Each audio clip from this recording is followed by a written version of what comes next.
संजय राऊत यांच्याकडनं पुन्हा एकदा देवेंद्र फडणवीस यांच्यावर निशाणा साधण्यात आला। फडणवीसांनी कपट कारस्थानाचं राजकारण केल्याचा आरोप राऊतांनी केलाय। देवेंद्र फडणवीसांना जनता खलनायक मानते असं महत्त्वाचं विधान संजय राऊतांनी केलं।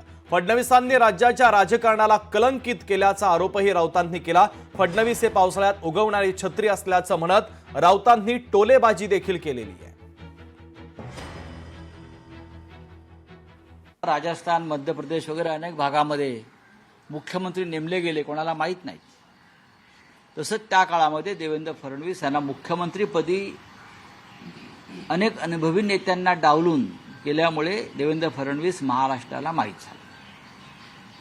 देवेंद्र फडणवीस यांना नेतृत्व करण्याची चांगली संधी प्राप्त झाली होती, पण कपट कारस्थानाचं राजकारण, दळभद्री राजकारण, महाराष्ट्राला कलंकित करण्याचं राजकारण त्यांच्या नेतृत्वाखाली झाल्यामुळे त्यांनी महाराष्ट्र कलंकित केला आणि आज महाराष्ट्र त्यांचा द्वेष करतो। या राज्याची जनता, या राज्याची बहुसंख्य जनता देवेंद्र फडणवीस यांना खलनायक मानते, याला जबाबदार ते स्वतः आहे।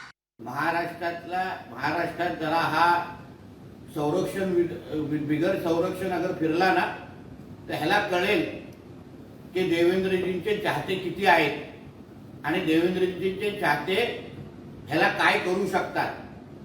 म्हणून भांडूपमध्ये 4 पोलिसांची संरक्षण घेऊन ते पण देवेंद्रजींच्याच खात्याने दिलेले आहेत।